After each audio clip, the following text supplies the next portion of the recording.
Eu quero ler com os irmãos podem ficar assentados mesmo.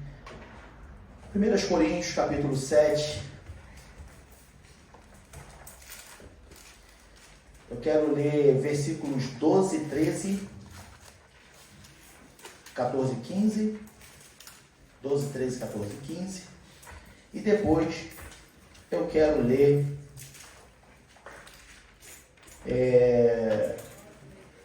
33 e 34.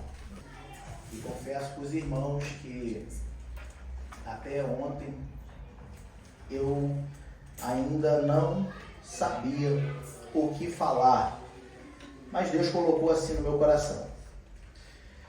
1 Coríntios, capítulo 7, versículos 12, 13, 14 e 15.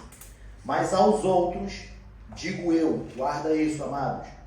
Mas aos outros digo eu. Quem estava dizendo aqui? Quem lembra? Paulo.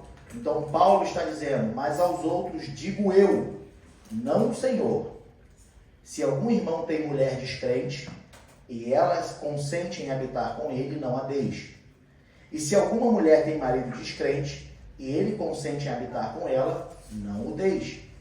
Porque o marido descrente é santificado pela mulher, e a mulher descrente é santificada pelo marido. De outra sorte, os vossos filhos seriam imundos, mas agora são santos. Mas se o descrente se apartar, aparta-se dele, ou aparte-se, porque neste caso, o irmão ou irmã não está sujeito à servidão, mas Deus chamou-nos para a paz. Versículos 33 e 34. Mas o que é casado cuida das coisas do mundo e como há de agradar a mulher. Há diferença entre a mulher casada e a virgem. A solteira cuida das coisas do Senhor para ser santa, tanto no corpo como no espírito. Porém, a casada cuida das coisas do mundo em como há de agradar ao marido. Amém? Amados, o apóstolo Paulo, a gente já falou aqui pela manhã, e eu só vou repetir essa partezinha que a gente falou pela manhã, em relação, Deus, ele sempre cuidou do seu povo, e ele sempre se preocupou em ser um povo separado, um povo santo, um povo diferente das outras nações. Então, com isso, Deus, ele sempre teve a preocupação, a cautela, e mostrar para o povo que, olha, não se misturem, não se casem com outros povos, com outras nações. Fique entre vós. Entre vós há também homens e mulheres. Vocês podem casar, não se misturem. Por quê? A probabilidade, o risco de se misturar com outros povos é adquirir os costumes dos outros povos. E a gente vê, à luz da Bíblia, no Antigo Testamento, que os outros povos, as outras nações, eles tinham outros deuses. Então Deus, ele se preocupou em ter um povo para ele, um povo separado. E tentando assim Deus, mostrando para o povo que se eles se mantivessem só entre eles, não haveria risco de corrupção. Não haveria risco de adoração a outros deuses. Só que nós sabemos que isso não aconteceu. Por que não aconteceu? Porque o povo se esqueceu quem era o seu Deus. O povo se esqueceu quem era o Deus de Israel. A gente leu pela manhã, que o povo vindo então uma nova geração, essa geração não conheceu ao Deus de Israel e nem o que ele fizera ao povo de Israel.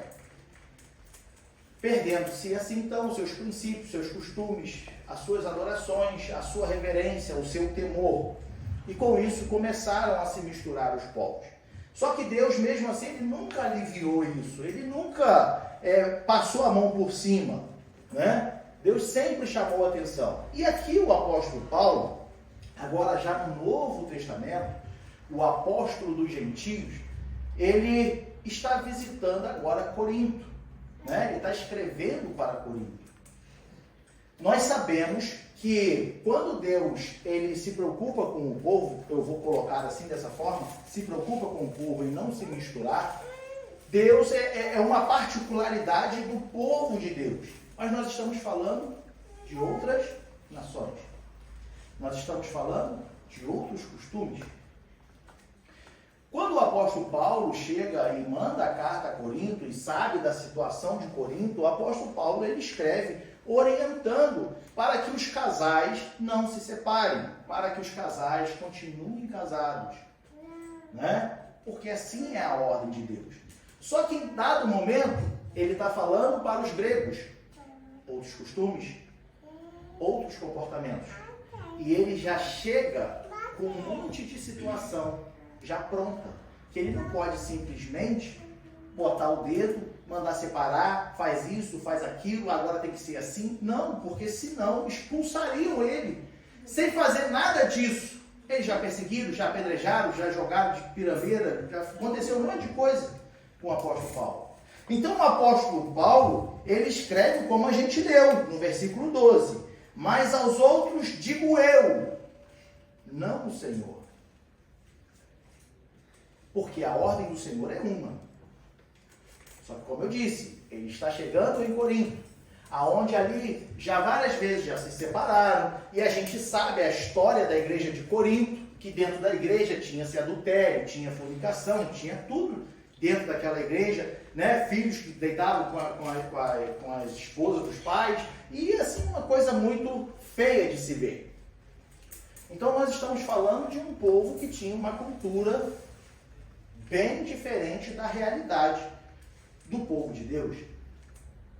Quando o apóstolo Paulo chega lá, então a gente entende que já haviam pessoas divorciadas e casadas com outras pessoas. Já haviam pessoas casadas com descrentes. O apóstolo Paulo vai chegar e vai mandar desfazer tudo? Não, não pode. Não é assim que Deus age. Não é assim que Deus faz. Né? Em dado momento, se não me engano, no Evangelho de Lucas, Jesus fala que ele não veio para destruir a humanidade, mas para salvá-la. Ele não veio destruir, mas veio salvá-la. Entende? Óbvio, a gente vai parar e vai pensar e vai ver que, né, mas para salvar tem aí um caminho a percorrer, sim. Só que o apóstolo Paulo, na sabedoria de Deus, cheio do Espírito Santo, o apóstolo Paulo ele soube lidar com essa situação. Então ele fala, agora digo eu, não o Senhor. Já que você está casado com uma pessoa descrente, continue com ela. Você casou com uma mulher descrente, continue com essa mulher. Você casou com um homem descrente, continue com esse homem. Se ele consentir em habitar contigo, sabendo que você adora a Deus. Sabendo que você adora a Deus. A intenção do apóstolo Paulo não é deixar a corda frouxa. Não é deixar correr livre. Mas a intenção do apóstolo Paulo é que todos que se achegam a Jesus ganhem novas almas para Jesus. Na minha adolescência era muito comum eu ver nas igrejas pessoas que saíram da igreja e foi, arrumou uma namorada ou um namorado, e aquele namorado ou namorada vinha para a igreja dele ou dela. E aí se convertia ou estava em outra igreja cultuando, mas seguia. O que a gente via muito mais? A pessoa que chegava com um namorado ou se casava, era mais natural aquela pessoa seguir. Então, ela é evangélica, então eu tenho alguns amigos que se converteram por causa da namorada. E aí, óbvio, com segundas intenções se converteram. Mas depois Deus trabalhou no coração deles e viraram cristãos de verdade. Porque a intenção do apóstolo Paulo não é desmanchar. A intenção do apóstolo Paulo não é causar uma divisão. Porque Deus não habita em divisão. Deus habita em união. A gente não viu aqui o nosso presbítero falando no início do culto. Famílias unidas, igreja unida. Então o apóstolo Paulo, muito sábio, muito inspirado por Deus, ele fala assim, olha, se consente em habitar contigo, esse consentir a gente abre um parênteses. O consentir é sabendo que você é cristão, sabendo que você é cristã, sabendo que você vai cultuar a Deus, sabendo que você tem princípios, sabendo quem você realmente é, se ele consente em habitar contigo, então continue com ele. Agora, se ele sabe e vai embora, então o que o apóstolo Paulo fala? Deixar ele ir. Não vai junto. Não se desvie por causa do descrente. O apóstolo Paulo, muito cauteloso, muito amoroso, muito preocupado em manter a união e assim expandir o reino de Deus, o apóstolo Paulo ele fala, olha, se ele consente, se ela consente em habitar contigo, sabendo quem você é, continue com ele. Por quê? Porque ele diz, capítulo 7, 14, versículo 14, capítulo 7. Porque o marido descrente é santificado pela mulher. E a mulher descrente é santificada pelo marido. O que nós vemos aqui? Nós vemos aqui a santificação do servo de Deus, ele atrai a atenção daqueles que não têm a presença de Deus em suas vidas. A santificação de um servo, uma serva de Deus, ele atrai outras pessoas. Uma vida santificada. O que eu quero dizer com uma vida santificada, amados? Um comportamento, como tratar o seu marido, a sua esposa, como você se veste, como você fala, como você cuida, o que você faz, como você vive. Isso traz a atenção do marido e da esposa descrente para você. E a probabilidade de ganharmos essa pessoa para Jesus é cada vez maior. A lição de hoje, pela escola dominical, nós vimos que o comportamento de Noemi fez com que Ruth se convertesse. O comportamento de Noemi, ao longo de quase 10 anos, mostrou então para Ruth quem era o verdadeiro Deus. E assim Ruth falou, olha, onde tu for eu vou. O teu Deus é o meu Deus. Nesse momento, a gente vê o que o apóstolo Paulo está falando. Só que agora não em relação marido e mulher, porque aí é o ponto que eu quero entrar. Eu quero usar essa referência para dizer, para chamar a nossa atenção, de que na tua família você tem parentes que não conhecem a Jesus e precisam conhecer através da sua vida. Precisam conhecer através da sua vida. Assim como a vida santificada de uma esposa santifica a vida do marido descrente e vice-versa, a nossa vida santificada dentro de uma família, em modo geral, deve chamar a atenção daqueles que são descrentes da nossa família.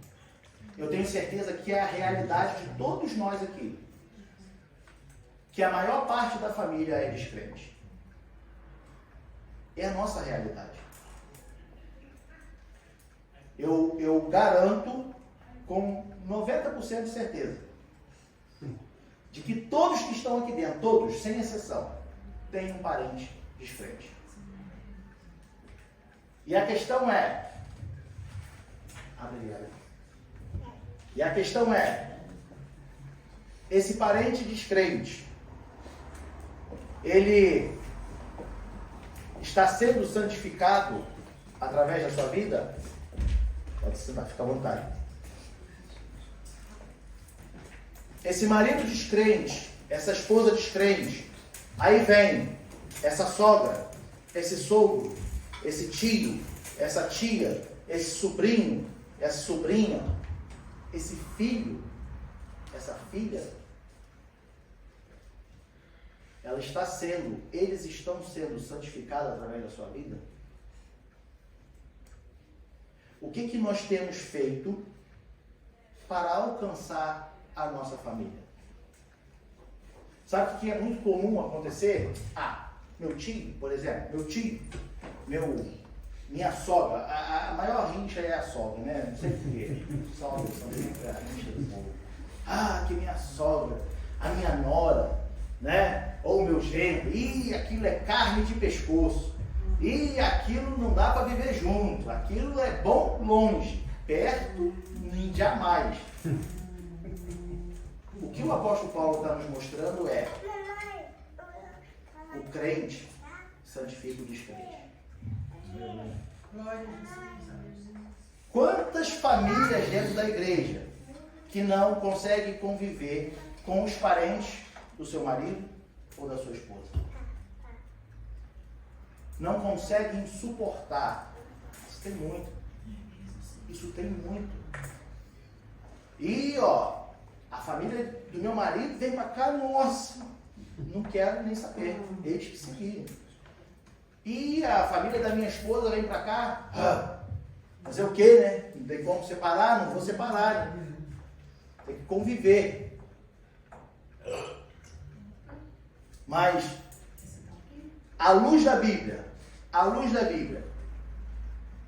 como cristão, como que eu devo tratar os parentes da minha família? Ou os parentes da minha esposa, melhor dizendo, ou do meu marido? Como cristão, como é que é o seu relacionamento com os parentes? A gente se esquece que quando a gente casa, a gente constrói a nossa própria família. Amém? Quem concorda? Amém. A gente casa, então agora eu construí a minha família. Tá? Isso é um fato. A minha família hoje é a Uchi e a Júlia. Elas são minha família. A minha prioridade são elas.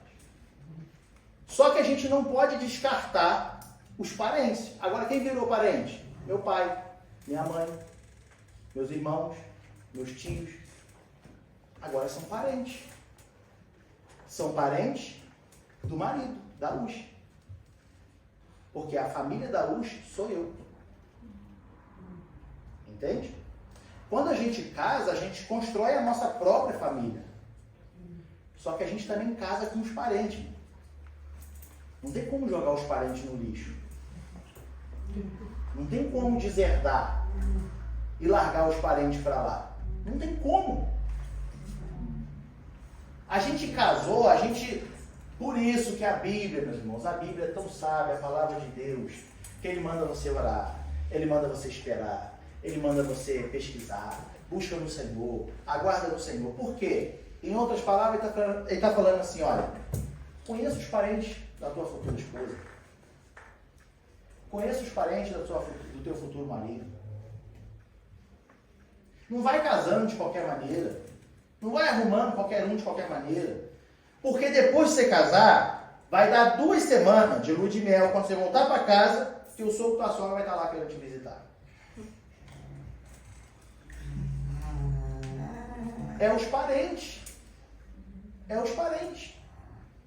Eu vou bater a porta na cara deles? Não. Afinal de contas, eles me deram a coisa que eu mais amo.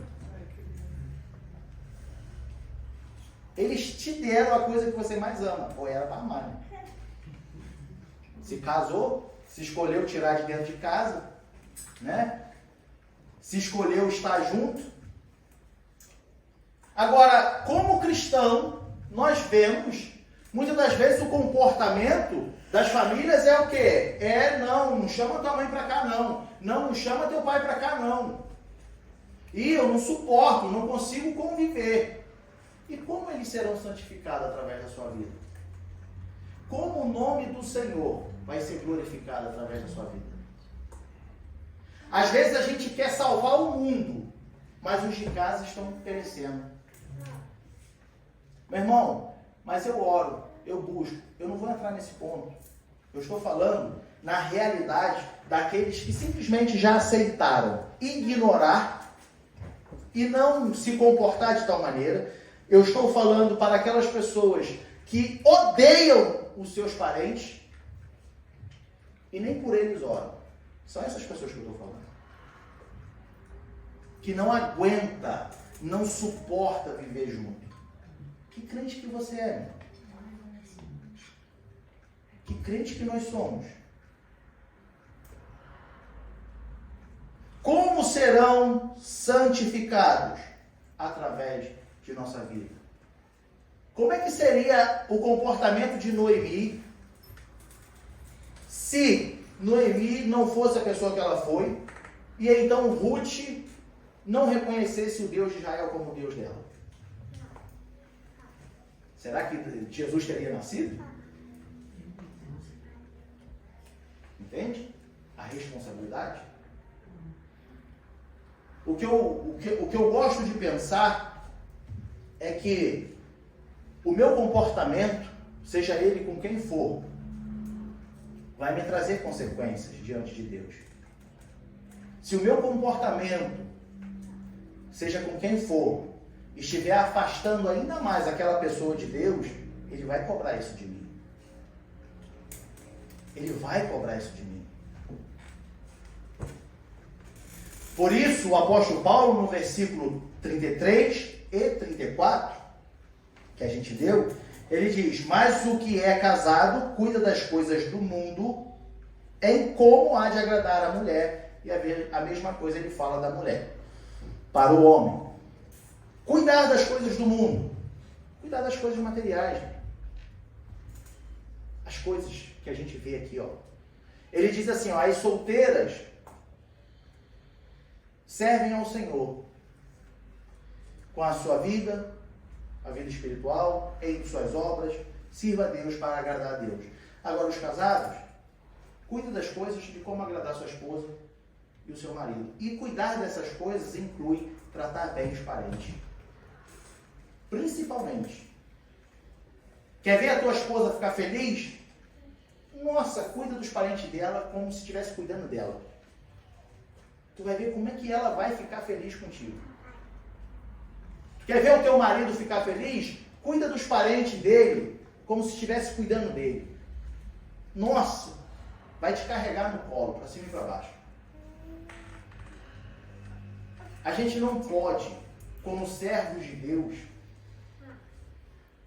ficar tendo a fama de que eu não vou na casa do Ivanor porque eu já vi que ele não me suporta na casa dele.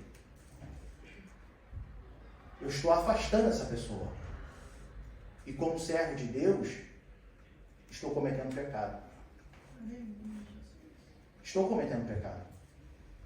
Hebreus capítulo 12, versículo 1, diz que nós estamos rodeados de uma tão grande nuvem de testemunhas. E aí ele fala assim: larga então o embaraço do pecado. Olha lá. Portanto, nós também, pois que estamos rodeados de uma tão grande nuvem de testemunha, deixemos todo o embaraço e o pecado que tão de perto nos rodeia. Esse tão de perto nos rodeia, a gente tem estudado aqui na quarta-feira sobre o pecado. Nas quarta-feiras a gente tem estudado sobre o pecado. E a gente tem visto que a natureza do homem é pecaminosa. E o coração do homem sempre vai tender a pecar. Por isso o Espírito de Deus habita em nós e nos guia em tudo. Quando andamos segundo o Espírito e não segundo a carne. Então ele fala, o escritor fala, que tão de perto nos rodeia. Às vezes você é aquela pessoa que você ora, que você jejua, que você vem à igreja, que você está ativo na igreja, você canta, você limpa a igreja, você faz tudo. Precisa estar na igreja 2 horas antes do culto, você está aqui de prontidão. Só que quando fala assim, teu sogro está chegando aí, teu coração se fecha de uma tal forma, tua sogra está chegando aí, a tua cabeça já vira, o teu humor já muda. O pecado tão de perto nos rodeia. Tiago, capítulo 4, versículo 17, diz assim: aquele, pois, que sabe fazer o bem e não o faz, faz o quê? Comete pecado. Eu tenho certeza, gente, eu tenho certeza. Você sabe tratar bem uma pessoa. Você sabe. Você sabe como tratar uma pessoa. Porque a pessoa que você gosta, você trata bem. Isso é sinal que você sabe como tratar uma pessoa.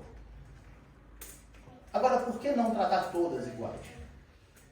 Tratar todas bem. Seja ela parente ou não. No nosso contexto do culto de hoje, é ser parente. É na nossa família, na nossa casa. Se eu sei fazer o bem, por que eu não faço? As boas obras foram criadas para que nós, salvos, andássemos nela. Andarmos em boas obras porque somos salvos e não para sermos salvos. Se você é salvo, você tem que fazer boa obra, porque ela foi criada para você. Se você não faz a boa obra, comete pecado. E o pecado traz a morte. Cometendo o pecado traz a morte.